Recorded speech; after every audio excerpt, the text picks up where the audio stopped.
Well, hi, everybody, and welcome to our 9th master class. Joining me today is Dr. Jonathan Hanses. He's here in the studio. He's going to be talking about the topic of tobacco cessation.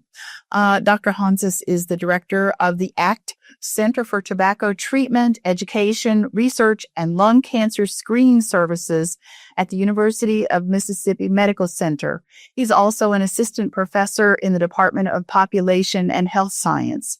As a board-certified adult gerontology nurse practitioner, Dr. Hanses leads statewide and national initiatives focused on tobacco cessation, early lung cancer detection, and cancer prevention. So in this master class, we're going to explore tobacco cessation in the Southeast region because tobacco utilization is high.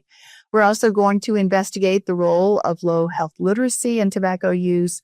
We're going to discuss the harm from cigarette alternatives like vaping. We're going to highlight the value that teaching providers to use motivational interviewing techniques with patients can bring into perhaps a quit session. And we're going to identify evidence-based treatment strategies for your use. Jonathan has also prepared a tips sheet to accompany his presentation, and it has a full page of resources. So Jonathan, welcome. So glad you're here today. This is a topic important to me and important to a lot of people.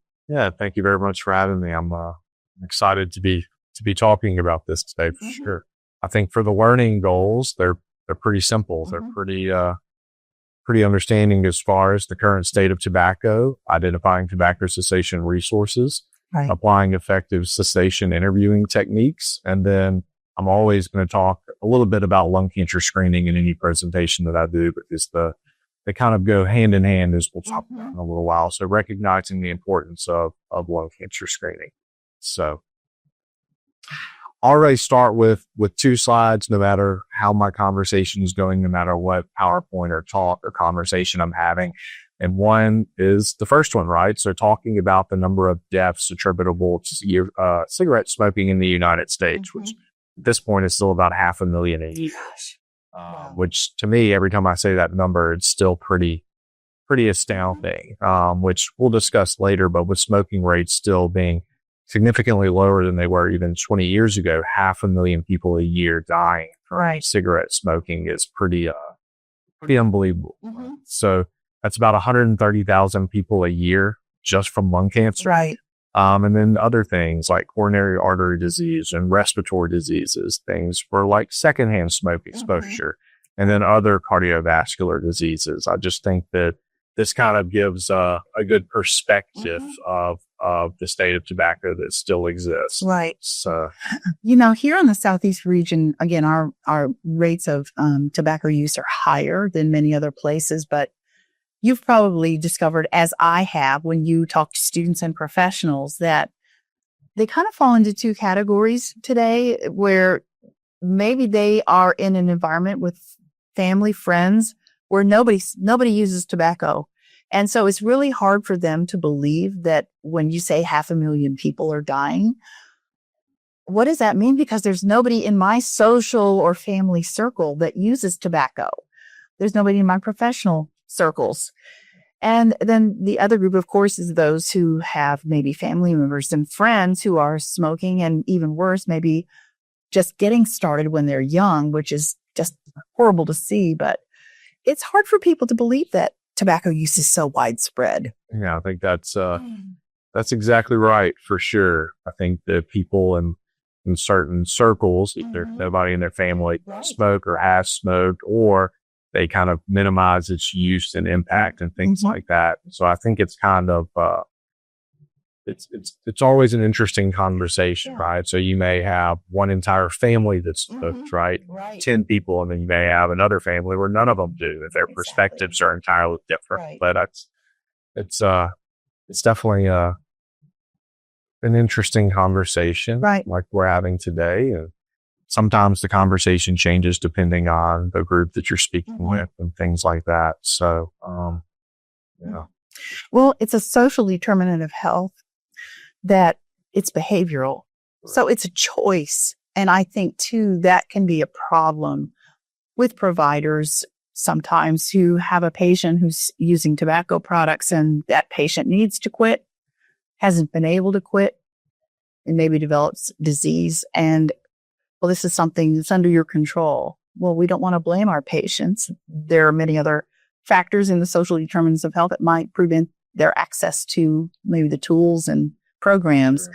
And I'm glad you're here to break all that down for us today. Yeah, we could do an entire masterclass just on that conversation for sure. Yeah. And we'll certainly get to a number of different things as far as the presentation goes and stuff. So I'm trying not to jump the gun too much with a little bit of that. But the other conversation I usually, or second slide I start with in any talk, is obviously those who smoke are most interested in their lung cancer risk, right? It's just kind of what comes to mind first. So I always show a graph to my patients and other providers and those in the area about the cumulative risk of lung cancer mortality among men who smoke based on the age when they stopped, right? So if you continue smoking in perpetuity, you've got basically an 18, 19, 20% chance of passing from a lung cancer if you're a male, which is pretty astounding to me still, right? So 1 in every 5 are going to pass from a lung cancer. That's not develop a lung cancer. That's pass from a lung cancer, right? So it's pretty crazy to me. But even if you stop at age 50, your cumulative risk never goes above about 6%. Wow. So there's quite a significant difference, you could say, between 6% and let's say 16, 17, 18%. Absolutely. In that range. And so again, the word perspective I kind of like to use. And so I'll show this to my patients. They say the same thing. It's, I've been smoking for 35 years. Why should I quit now? Well, my grandmother smoked 35 years, right? Yeah. So my grandmother smoked and never got a lung cancer. So it's probably fine. Right. So this kind of helps. I'm like, well, you may be age 50 now in you smoking, your risk is significantly different than when you quit now. So, it's some kind of see it and understand it, but which again, we'll get to in a little while, but the reasons people start smoking are very different from the reasons they continue to smoke, right? So that's a good distinction. So it's that separating those two things when you're having the conversation is important. Took me a while to learn that.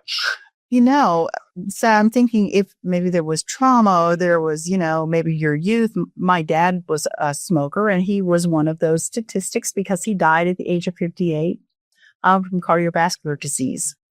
But he was a preacher's son, and he did not enjoy being a preacher's son because of the expectations that came along with it. And so he started smoking.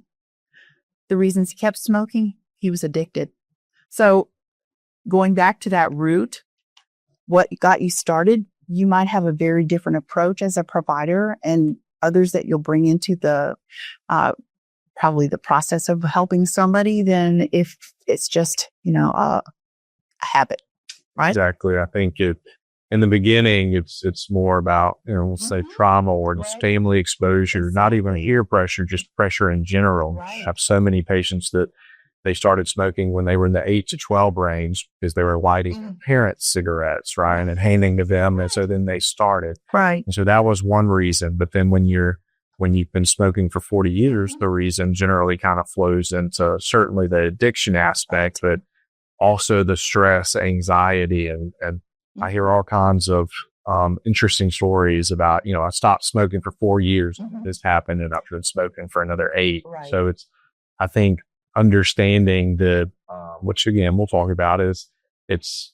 again, the reason you start, it's pretty different from the reason you continue to smoke. And we'll have a good conversation. I got a few slides about, having conversations about that and the importance of having, behavioral and therapeutic conversations versus just stop. Yeah, exactly. Why don't you just, So, but kind of, I always mention really one slide on just nicotine in general. I don't think anybody wants to go down this rabbit hole of science, let's say, but it's obviously the natural and occurring substance in tobacco. It's the addictive agent in tobacco, which if we're looking at the list of most addictive things, nicotine is the third most addictive on the list, higher than cocaine and many other drugs. And that is just so shocking, especially when you take a look at the amount of money and the new programs for opioids, right?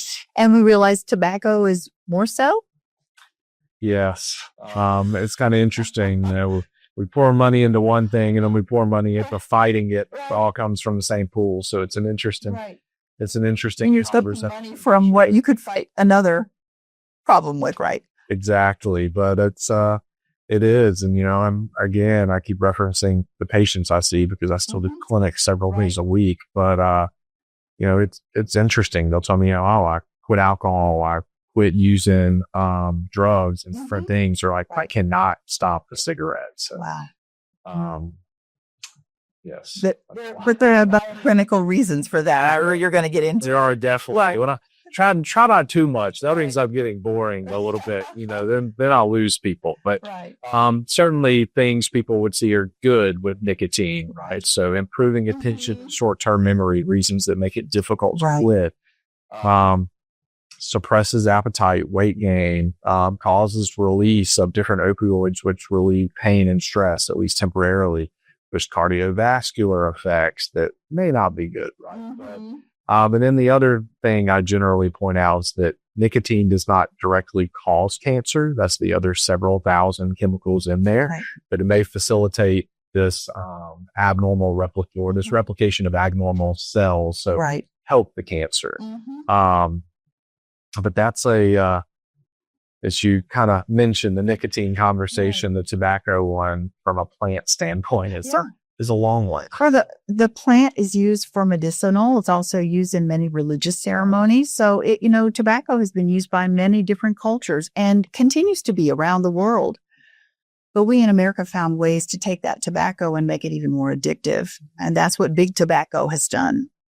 It is what they continue to very effectively. Right. And move and definitely having the vaping conversation a bit, which we'll kind of get to in just a minute, I guess. But I do kind of move into one poll, I guess we should say, one question. So as of 2023, what percentage of adults do you think smoke in the Southeast region? And I basically just looked at each individual state with the average as best I could. So there's 21, 7, 28, and 14. What do you think? I'm going to go with the big number. The 28? The 21. I'm going to go with 21. I'll back it down a little. 21? Well, Does it the 28? No, it's actually 14. Yep, thank goodness. Yes. And as I was looking at the different states, it kind of surprised me because there are a couple states in the Southeast region where smoking rates are so low. Florida is doing a good job. Florida is doing well. That was one that really yanked the number down. But then others you do have in the 20-21% range. Even in Mississippi, let's just say specifically being about 18%. But still 14% is certainly higher than the average, which as of 2021 was about 11.6% for adults. Okay. Which is quite different than the 42% than it was in the 60s. So there's quite a difference. Interestingly enough, youth is only about 3.5%. I'm sad it's that high, though. With all that we know, but I'm glad it's less than 5. Yes, it is less than 5. There's definitely a higher percentage that vape now, but from the actual past 30-day use of a cigarette, it is quite low. It's about 36.4%, I think, in 1997. So definitely a big difference, but we're moving in the right direction. Right. Certainly as individual states, as a nation, we've moved the right direction. I think, again, perspective is the word I would use. The states in the South have declined quite nicely. They've declined the national average. They just started out a little higher than everybody else. So and I think that's an important point. The things we're doing are working. Just got to keep doing them. And keep beating that same drum we beat for many years and finding new ways to reach people and things like that. But we started higher. Again, we're declining quite nicely. Right. We just got to keep doing it. Right. Which is why this masterclass is so important, because there's still a message to share with providers, and there's especially a message for those who are students in graduate school studying public health and those who are in medical school and nursing school and pharmacy school. This is a battle that's not fought and won quite yet. So we want to develop the awareness and the tools and techniques for working effectively with patients. Exactly. Yeah. Big tobacco is going to always be creative. So we've just got to be more creative. The vaping is, perfect example. Right. And actually flowing right into vaping, I don't have a lot of information about vaping because the goalposts get moved basically every single day. Right. Longitudinally, we don't really know what it looks like.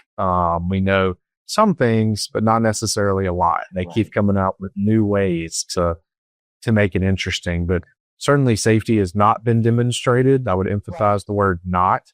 Yeah. Inhaling anything into your lungs that shouldn't be there is bound to end up bad. Anything that's not air. Right. Exactly. If you're talking about heating a liquid and inhaling vapor, it's going to have some poor outcomes. Right. So, yeah.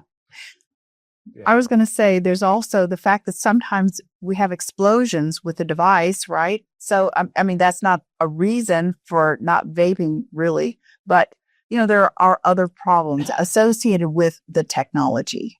For sure. And I think that there's not as much regulation around them as people would like, and so many different types of devices that function differently that it's difficult. And whether they explode or whether they cause cancer or cardiovascular diseases, we don't know 100% certain yet. We just know, like cigarettes kind of first, let's say, started. Sure. It took quite a while to really know what the long-term effects look like. And it'll be no different with vaping. Right. I think there's certainly at this point risk for heart diseases, cancers, lung diseases. But I think interestingly enough, that like we said, Big Pharma knows what they're doing. They make the flavors attractive to you. They make the colors attractive to you. They do. Right. And, It's about sales. It's definitely about. They're about health, but they're about sales. And that's the important distinction. That is the important distinction. I do a talk to the family medicine residencies across Mississippi, and I always put up all the different colored vapes. And I'm like, if you take me back to middle school, whatever, I'd probably go pick out a few colors, but it's just, they make it very interesting. And I will say dual use is very common among both adults and youth. So you're more likely to do both than you are to only do one once you pick it up. So if you only smoke cigarettes and you add the vape to try to quit smoking, you're most likely to use both than you are to drop a cigarette. Oh my goodness. Vape. So you're exacerbating your problem. You're not doing yourself a favor is what you're saying. Yes. And that's kind of the whole vape to quit cigarettes thing. It's kind of a wrong discussion that we have these, a lot of papers and different things like that. So it's obviously not an alternative either. There's certainly no evidence that it's a first line tool to be used to help people to quit. Sure. There's some conversations that it could be a tool for third, fourth, fifth line. If you get in this situation where someone is not responding to normal treatment modalities and you're kind of at the end of the barrel, it's like, which one is, could we use this to titrate down? Should we not? And it's a tough discussion. There's certainly not something anyone would recommend. I would recommend using as our first line treatment tool, because again, you're most likely just to keep smoking the pack a day and add the vape. Oh gosh. Right. Yeah. Yeah. Exactly. So, and I get it every single day, basically. I bet you do. So it's an interesting discussion. Yeah. Which kind of on the same topic as far as vapes go. So as of 2024, how many United States youth in middle and high school vape? So 1.6 million, 850,000, 7 million, or 240,000. And of course, it would be helpful to know how many there are for our end before we start, because I'm trying to do math and I don't have any sense of what those numbers might be. Let me go ahead and give me those numbers one more time. 1.6 million, 850,000, 7 million, or 240,000. 1.6. Should have asked you. That's the right answer. It's right.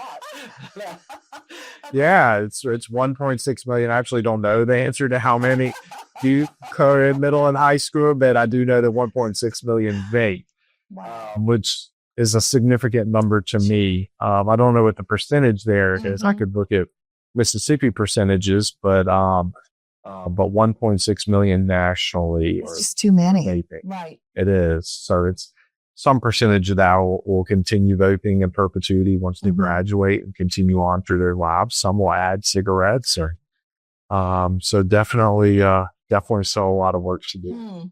So I do have a case study, a patient where we can kind of talk about some information about them. So let's just say their name is Jasmine Franklin. Okay. Right. And so they're 29 years old, female, married with no kids.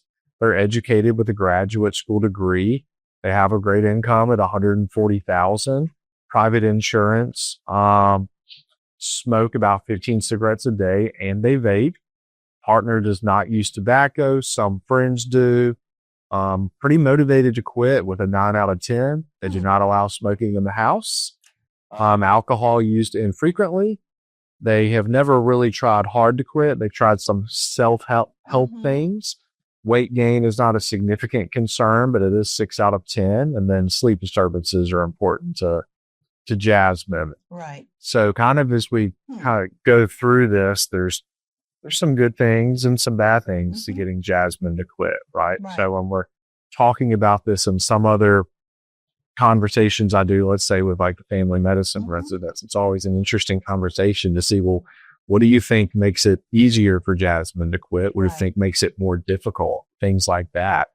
Certainly, if we're going through it, not having children yet could potentially be a barrier, but she's highly educated. She has private insurance, good income, does smoke cigarettes and vape, which makes it more difficult. Of course, I want to ask you, why did Jasmine start?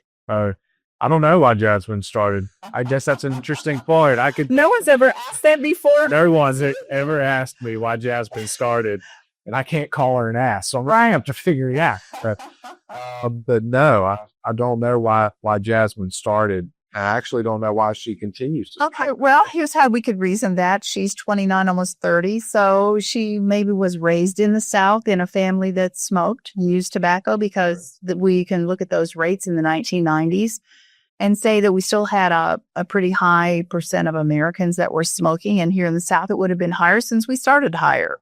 Right. So maybe that's how Jasmine got started, modeling from family. That is what we'll say. I will add that to moving forward. I think you should.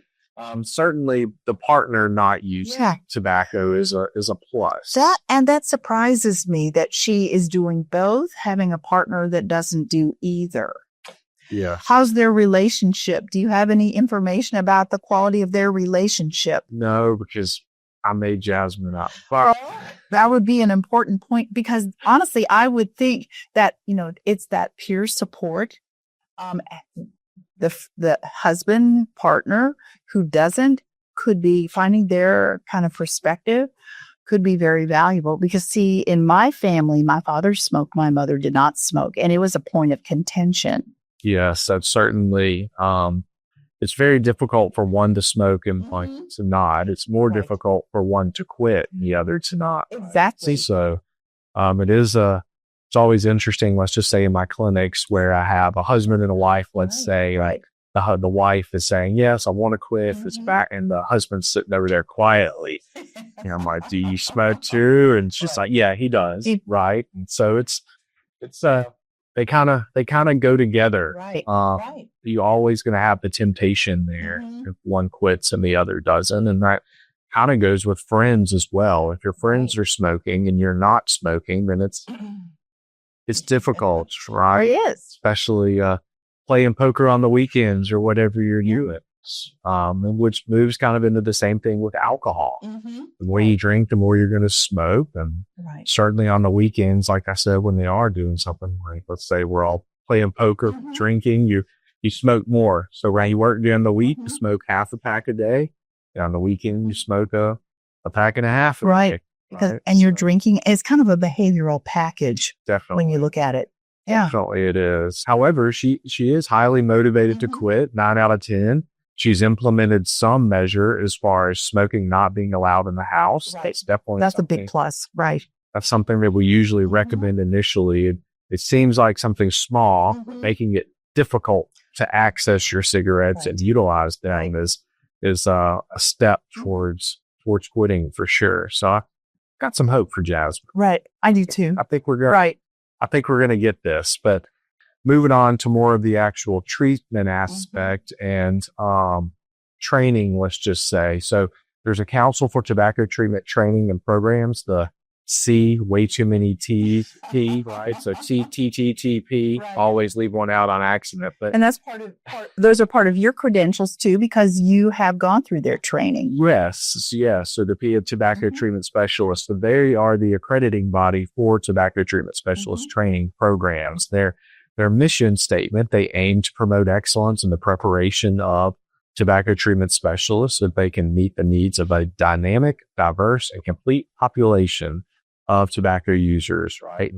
I think it's important to stress the fact that it is a dynamic, diverse, and complete population that we're looking to reach, and having some sort of standardization of this process, how you should handle treatment, I think is important instead of just the free for all. And and there are a number of accredited programs in the Southeast. I think there's 6 states that do have CTTTP accredited programs, in Kentucky, North Carolina, Tennessee, South Carolina, Florida, and Mississippi, right? So there are a good number. Some are associated with healthcare system, some are not. So you have different ones like in Kentucky, Mississippi, Florida State. No, that's okay, because the curriculum was written under the University of Florida as a Area Health Education Centers program.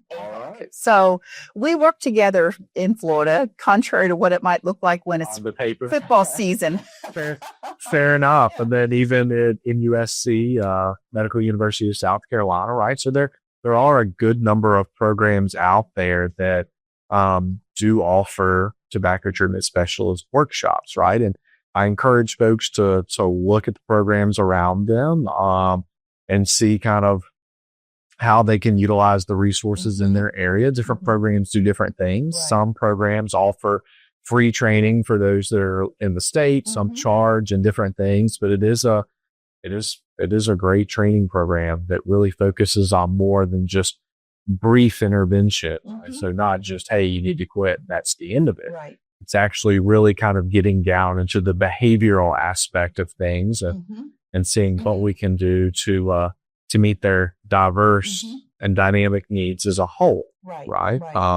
Because again, like we discussed earlier, it's people started for one reason, but they continue smoking for a whole nother. So you're looking for what that other is. Right. And so, but yeah, there are good resources across the Southeast. Absolutely. To have the training that you need. You know, something you mentioned that has made a little light bulb in my head go bing is, have you heard of Career Resource Centers? Career Resource Centers, it's a national network, and they match individuals who want to receive training to go into different careers. So they do some career screening, sometimes supplement with additional coursework or certification training, etc. You mentioned becoming a certified CTTT or CTTP. That's one more possible area of employment. And I want to share that with our audiences, because if Career Resource Centers would add this certification as one of the programs that they make available for individuals who want to change career or add to an existing career, this would be a great, easy way to do it. And look at the possible benefit to the community too, that you have more people who are qualified to train. Yeah, I think that's exactly right. And there are certainly educational standards and backgrounds you have to be to be able to go through the workshops and the training and different things like that. But it's not just one basket, if that makes sense. It's a pretty broad group. So you can have a background in something healthcare, or you can have a background, let's say, in still healthcare, but licensed professional counselors. It's pretty common. So let's just let's use Mississippi, for example, since that's where I'm most knowledgeable. So the Ag Center, we have 3 full-time tobacco treatment specialists, and they are all master's level licensed professional counselors that all have a background in addiction outside of tobacco treatment. So they worked in a different space and then they moved into this space. I think having that knowledge and that background and the experience of working in addiction is really translated well to being able to handle this patient population now. And so I think that's exactly right. I definitely think there's a job market out there for those that want to add this to their resume and look for something to achieve. Athletic training. Sorry, I'm thinking about baseball. We don't see so much smoking cigarettes, but we do still continue to see. Exactly. So many forms of tobacco, none of them good in the long run. So again, thinking about that would be just a really useful space for folks who are certified to be able to move into. Yeah, I think that's interesting. I hadn't thought of it on that level in that way. My ideas too. So jumping into sports, but which is where I'm always happy to live. Right. But I definitely think that's an interesting point. As having staff, we focus so much on different of health, let's say from a training standpoint in sports, but I wonder where that piece really fits in and how it's prioritized on the scale. Right. So you and I both have some new ideas to go home and start working on. Think about that, whether the chew is next to the bench press and the weight for. They're spitting while they're chuck pressing. That's right. But so kind of moving into motivation for change, right? So not too lengthy a conversation about it, but it kind of waxes and wanes, and it's an indicator that a person will enter treatment, remain in treatment, and adhere with specific change strategies, right? So the way many kind of phrase it to patients is you kind of start on one end, and again, I'll move into opt-in and opt-out models in a little bit, but the historical aspect has been more opt-in. So you meet with patients and you say, hey, do you want to quit? They say yes. You refer them to a program where you manage them. If they say no, you don't. Right. And so that's predominantly been because if they're interested in quitting, they're more likely to be successful. And although that's kind of moved, which again, I'll mention later, it is still an indicator that someone is more likely to be successful. It just doesn't mean that the others would not be. Sure. Quitting is obviously difficult. I don't think I can emphasize that enough. I think I still see plenty of providers and others across the state where it's easy to go in and just beat someone up and say, hey, stop smoking. It's stupid. And that doesn't work. No, it doesn't. It doesn't work. It doesn't. Yeah. And people, it's hard. Like you said, what's the average number of quit attempts before success? Because most people are not successful the first time. And honestly, I think if we talked about that more, people wouldn't feel so shamed, because we don't want to shame people. There is stigma associated with tobacco use. Absolutely. And most people require several attempts in programs or just on their own. Is there a statistic? Yeah, so 8 to 13. I mean, some are 30 plus. See, that's I think that's what I put in. But 13 is too, right? Exactly, and it's interesting because I put history of failed attempts on there, but it's not necessarily failing. It's still, I think you ask people to try is the important thing, right? Whether you go from smoking a pack a day to 5 cigarettes a day, whether you're titrating down and eventually you are shaping your new behavior, aren't you? Exactly. Or whether you're able to get to 0, I just need to make steps that direction. And when the door cracks and you're actually ready to make that jump, the patients, they know that there are resources out there, and those people are not going to shame them, eat their mind, or be condescending about the fact that they do use tobacco. They need to be confident that there's people out there that are going to help them, but not just critique them. So, yeah. Jonathan, if you were ever asked people, because, every program has different tools that they introduce. So, maybe you weren't successful in this program. but there was a tool that you found that worked for you. So you go into another program. Well, they have a different approach and some different tools, but you're using what they have, but you're continuing to use the tool from the other program.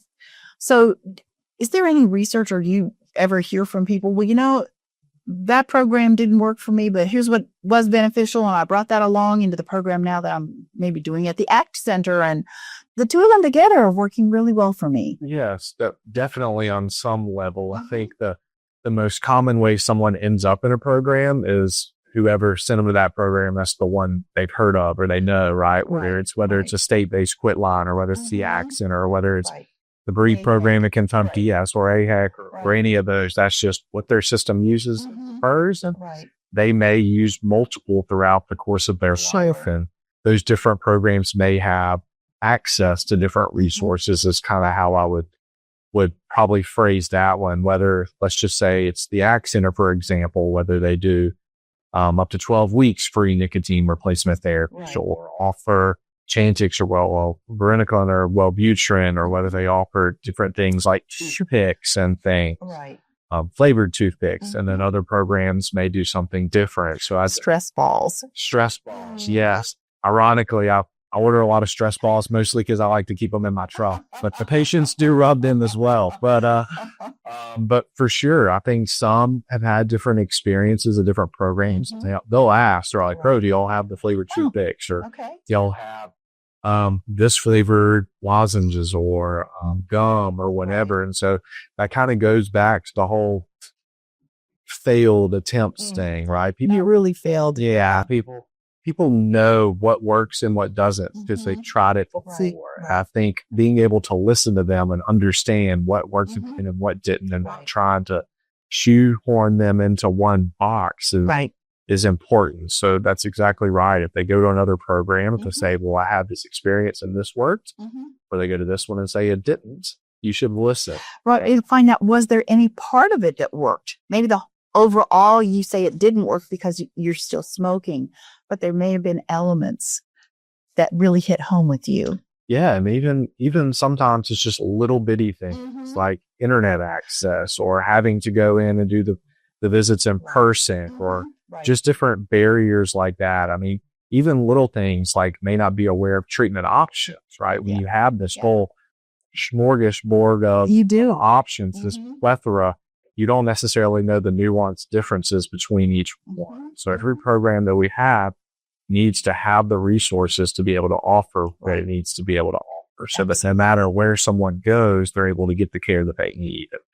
I think being able to educate everyone, the general public, providers, systems, whoever it may be, on the different programs and treatment options, most importantly, is important. And then for motivation for change, probably the last thing would be, a lot are not aware of their personal health risk, right? So it's not just putting in a basket of, you smoke cigarettes, this is everything for you. These are the million things you're at risk for. Well, this is what your history is. This is what your other exposures are, and different things like that, and kind of figuring out where personally it may impact them, and not, I think having that conversation can make a big difference, which kind of moves into motivational interviewing in a way, which I won't spend too much time on because it is important, but it's a lot of things to discuss. It is. And providers who have been in practice for, say, 20 years or more didn't learn about motivational interviewing when they were in school. And I don't know about you, but I know for myself and many of the professionals I work with, the skills that I learned when I was in training, when I was in my residency, or when I was in graduate school, those are the skills that are my habits, and they're hard to change. My knowledge has continued to increase with continuing education, but most continuing education doesn't focus on skill change, skill development. So motivational interviewing is a really powerful technique, but it is a technique you have to learn. Exactly. It's definitely something you have to practice. Open-ended questions, right? So building trust and respect, gathering information from the patient's perspective instead of doing all the talking, and different things like that. If you're talking about affirmations, acknowledging and accepting the patient's decisions, developing the rapport, building self-efficacy, reflective listening, right? So demonstrating you're listening to their perspective. Because many, it kind of goes back to the behavioral, the whole therapy aspect of it. It's that sometimes they just want you to listen. They may not even want to talk about something tobacco related, Right. but they want you to understand their situation, understand again that they started for one reason, continuing for another. Exactly. And you can't treat it until you genuinely understand what that other reason is. So true. And so helping the patient hear their own words can also be important. So reflective listening. So when they say something, you can point out, okay, well, that's an interesting point, and kind of hone in on having that discussion. So it's definitely a technique you have to learn. Right. And it's definitely very different on the provider side of things, right? It's different than me running in a room and being like, all right, scan looks fine, go on, let's move on. And that's the end of it, right? Actually having that therapeutic conversation and learning how to motivationally interview is important. Right. And it'd be hard for me to learn that 20 years after I'm in practice. So my natural question to you is, does the ACT Center provide motivational interviewing training for providers? Definitely in our tobacco treatment specialist workshops, but not just on their own. We definitely do have conversations with the different, let's say, if we're talking about UMC, let's say just, we definitely do presentations for the different departments and divisions and things like that. So maybe that's something directly you could think about, because again, if you go into a community, and so much of Mississippi, so much of the Southeast region is rural. And so you have a number of providers in rural areas who are wearing a lot of hats, right? They've never had a chance to learn motivational interviewing, but how could you bring the motivational interviewing perhaps to them with online training or workshops? Just a thought. But again, it's such a powerful tool to learn how to use. And it's effective and important for more than just tobacco cessation, any kind of behavior change. Yeah, it's definitely in certain curriculums, whether that's nursing school or med school to some degree and others. So I think finding a way to include more information and make sure that information weight loss, alcohol use, appropriate. Right. Is that correct? And kind of honing in on that conversation. So it's like different things. You'd go to great lengths to protect your future with your family.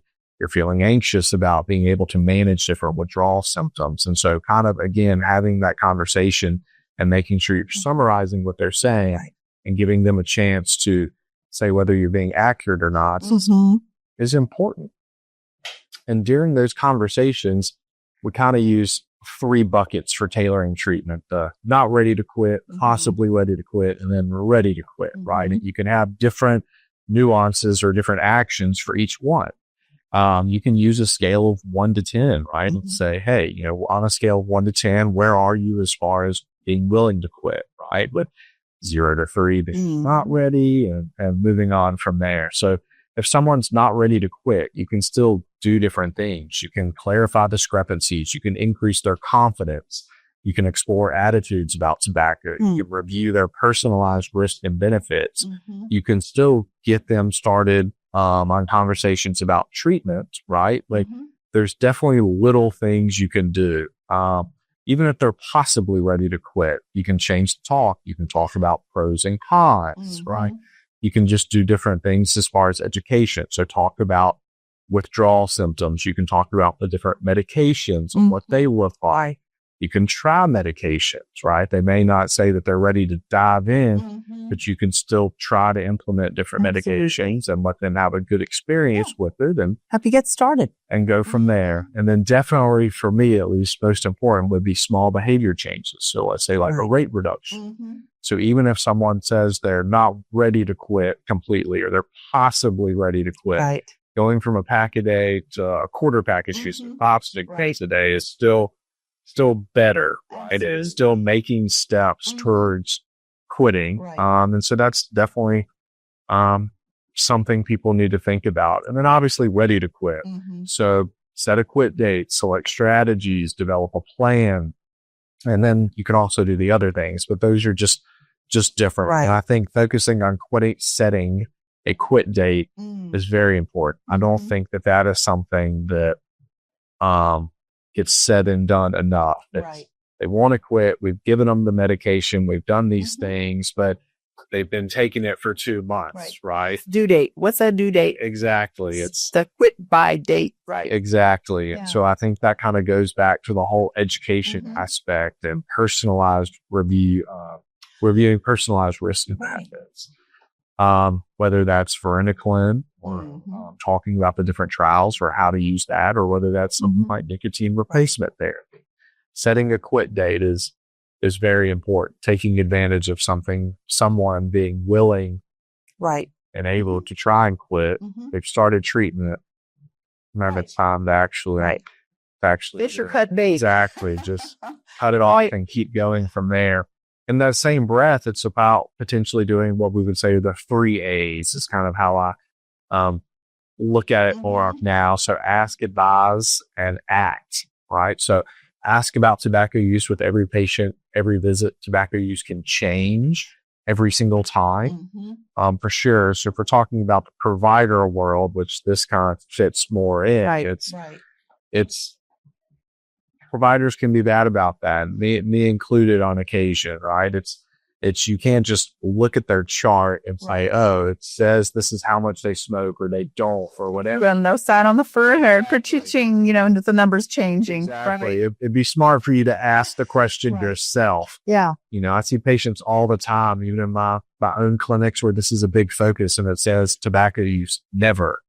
And then I'm like, well, that's obviously not true. They're here seeing me. So then I ask them and they're like, oh yeah, I smoke 2 packs a day. Right. So I think having that conversation and actually asking about it, every patient, every visit is paramount here.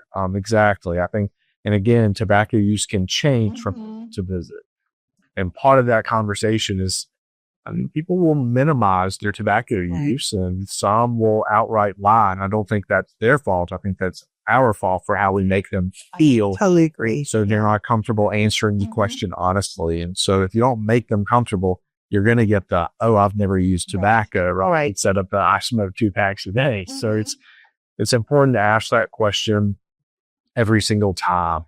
And it's as important to advise them to quit every single time. So not just periodically. Every time you see that patient, you advise them to quit with a clear, strong, personalized message, right? You don't want to shame them or make them feel guilty, but you do want to make sure they understand that this is a behavior change that needs to take place, and we're willing and able to help them with that as best we can. It's a health issue.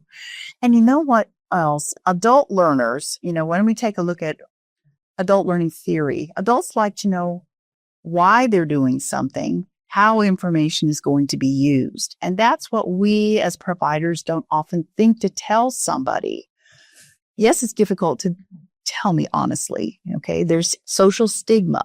I don't want to shame you, but you don't know how I'm going to use the information. And I think that might be in the back of minds sometimes. And we don't think to tell people, I'm asking you, and this is how I'm going to use the information that you tell me. So, please feel comfortable with being honest. Exactly. I think honesty on both sides is very important. Finding a way to get to honesty and being comfortable.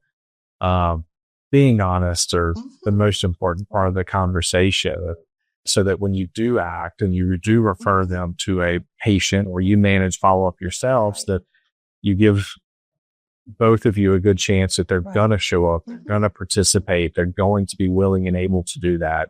And if you make them feel uncomfortable or shamed or guilty in the beginning, then you'll never even get past the whole asking aspect of this. And so I think that's definitely something we can all work on, right? Because just because I don't do something or experience it doesn't mean that there's not this whole massive other group of people that don't.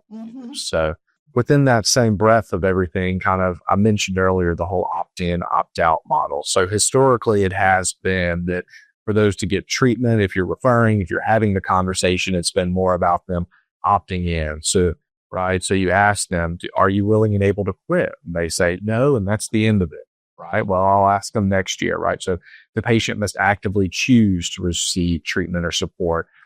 Well, the data has shifted pretty well. And I won't lie, I fought this for a number of years, moving to opt out as far as treatment is just the standards of care and the patient must actively refuse to participate. And I think my initial thought, where I obviously was wrong now, I think, was that it was going to overwhelm some systems. So there would be a whole million more referrals, right? But all of a sudden you would only have that 10% of patients actually participate. So it's like, are you actually helping? But the studies do show that opt-out care increases medication and counseling use, quit attempts, and cessation outcomes. So your percentage does go down, but the percentage of individuals that use medication, that participate in counseling, that do quit, does go up. So it's worth the extra phone calls and steps to get to that other group of people that we've been missing all these years. And I'm going to give you an insight from master class number 8 that precedes you because you haven't heard that. So Alyssa Hobart was talking to us about education, literacy, reading, learning. So, teacher expectation. We as providers don't often see that we are in the role of teacher and educator in the work that we do. So if we just automatically bring everybody in, okay, then we're opting them in. Our expectations are high that they're going to succeed. Mississippi has experienced a revolution in reading skills among third, fourth children, and it measures out at 4th grade because there have been deliberate steps taken to adjust the curriculum and teacher expectations are more visible, explicit. I'm wondering if providers don't communicate a very different message when they just rail right into quitting, okay, and there's expectations high that you're going to be successful, and here's the infrastructure is all put in place, and there's a learning element that goes along with the behavior change. So it just seems to me that this is a no-brainer. I never thought of it before, and I'm so glad that the master class number 8 kind of preceded yours because I think your two presentations go together in a lot of ways. No, yeah, that's a very good point, right? And there are great quit resources around to have those conversations that individuals should utilize, whether that's state-based quit lines, whether that's different CTT programs, right, that offer counseling and NRT and prescription medication, and or whether that's your provider that's doing all of that. I think we could all learn a lot from each other. Right. We got to make sure that we actually get out of those silos, and that's the next master class. So yes, silos. Yes, right. That's a long master class for sure. I mean, and even if we're looking at quit rates, sometimes, I mean, I had this conversation yesterday with a patient yesterday. They're like, oh, I can quit on my own. I want to quit. I don't need you. I'm like, well, I don't want to be discouraging. The self-quit rate long-term is only 3 to 5%, right? So it's not great. Even if you use the quit line for counseling alone, it's 13%. If you use the quit line for counseling and medication, we're up to 28%. If you're talking about some tobacco treatment programs, let's say the Ag Center, all of a sudden you're north of 30%. Wow. So there's a big difference between 3 to 5% and 40%. And it's most important, not necessarily that you quit for a day, but when you do quit, you stay quit. Right. And making sure you have access to those resources is very, very important. So, and that kind of, again, flows into what I started out talking about with lung cancer, right? So the top 10 cancers by number of cancer deaths. So lung cancer still kills more than prostate, breast, and colorectal combined. Wow. Over 130,000 people will pass from lung cancer this year in the United States, which is an unbelievable number to me, considering we understand the health risks, right? So, whereas north of 85%, let's just say generically or directly caused by cigarette smoke in the United States. And so like I said, about 80 to 90% of lung cancer deaths are directly linked to cigarette smoking. The more you smoke, the higher the risk. There's things like secondhand exposure, first degree genetics for family histories. There's asbestos exposure, radon exposure, which isn't as bad in Mississippi, but it is pretty good in the Appalachian area, portions of Georgia. North Florida, where I live, we have a big radon field. So, right.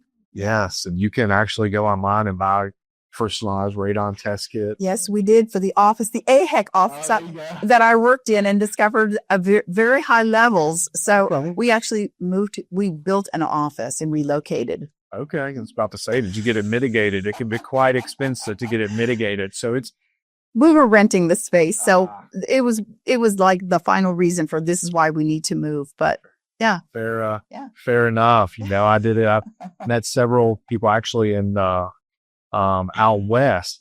They got me onto this. So one lady, she thought she was in a low risk area, did the test, the test at home, and realized that her house was high risk. And so she paid to have it mitigated. So I think you have surprises, but so I don't run out of time, I guess. Lung cancer screening, let's just say there was a national lung cancer screening trial, showed a 20% mortality reduction using a low-dose CT scan of your chest versus doing just a standard chest x-ray, right? So basically zero benefit to doing a chest x-ray once a year to improving lung cancer mortality, but doing the low-dose CT scan once a year decreased mortality by about 20% from this. There's been other trials that have shown north of 30% mortality risk reduction or mortality benefit with females. So the lung cancer screening guidelines is just an annual low-dose CT scan of your chest. I mean, you literally lay on the table for 15 seconds. It's not a big thing. You need to be in the 50 to 80 year range. Okay. You need to have at least a 20 pack year smoking history, which is, let's say a pack a day for 20 years is 20 pack years, or half a pack a day for 40 years. Or 2 packs a day for 10 years. For 10 years, definitely. So those are definitely the truck drivers, right? They're definitely the ones at the 2, 3, 4 packs a day. And then you need to either be a current user or former smoker who has not quit more than 15 years ago. Those are the existing covered guidelines. I think those are likely to change in the next couple of years. But with all of that knowing that 20% mortality reduction, what percent of those eligible in the South do you think are getting screened? 8%, 42, 64, or 18? 18. I was going to take 18. Which is actually a higher number than I think reality says, but still 18, a mere 18%. Right. Considering the mortality benefit when you're considering 130,000 people are going to die from lung cancer. So the last thing I'll say on that topic is what's the reason for that? So those who currently smoke are going to show less adherence, unfortunately. Financial cost, which is minimal, right, if covered, lack of knowledge, inaccurate beliefs, the inconvenience of having to go somewhere to CT scan, and then the lack of primary care provider recommendations. So it's a long way to get there. That's why we're bringing this message also to providers, because we want them to remember about tobacco when they're interacting with their patients. And it doesn't matter what their area of specialization is. We want surgeons to do that. We want dermatologists to do that. Yeah. On everybody. Yeah. That's exactly right. That's I mean, if anybody ever has any questions, I mean, I guess on the last slide, I include the Act Center's website, personal direct office number, which, it's on there, right, and my email. So if anybody ever has any questions, I'm happy to answer those or help however I can. So.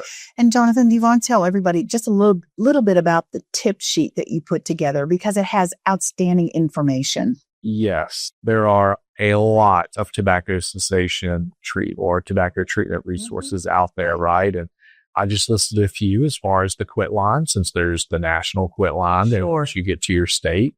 There's the digital tools like smokefree.gov, Baby and Me, that is centered again around pregnant and postpartum populations. And then you can also go to the CTTP website and look at different accredited tobacco treatment training programs for that exact reason, right? So that maybe someone is interested in having someone trained as a tobacco treatment specialist in their postpartum or pregnant population. There's different medication support on here, right? So patches, gum, lozenges, I sort of list out those different ones, and definitely that combining nicotine replacement therapy plus counseling accounts for higher success rates. The 3 A's are on here. And then there's also information about lung cancer screening that you should know. So the eligibility criteria, that's a U.S. Preventive Services Task Force guidelines nationally. And so each state and all the insurers at this point, at least, use this as their coverage for the most part. Medicare covers 50 to 77, it's at 50 to 80, but 50 to 80 is the recommendation. There's information on how to refer.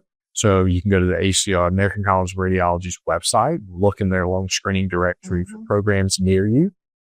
And then there's some information on coverage and providers tips, right? And lastly, the only thing that was in there at the end were the action steps. So post-quit line and screening info in clinic or outreach materials, including cessation questions and intake and health education forms. Referral list for local programs for both screening and treatment, and then encouraging follow-up support for quit attempts and screening reminders. So I definitely think that it's a small one-page sheet, but it has a good lot of resource. Great information. And just for those who are in class with us to know that this tip sheet of yours will be available to them as participants in this training. Okay. So it'll be available as a PDF. We have a couple of presentations, master classes that have a tip sheet associated. So I just want to thank you so much for your time and your expertise and for sharing all this valuable information with us. Thank you. Yeah, absolutely. I'm happy to be here. Thank you for having me. Yeah. And for those who are listening, thanks for joining us for this 9th master class, and I'm looking forward to having you come back and join me for the final master class, number 10. Call to action, Partners for Health. We're going to be talking about working across silos in communities. And I'm going to share an example from my own world experience in Gainesville, Florida. So that's all we have for you right now. And our class is dismissed. Bye-bye.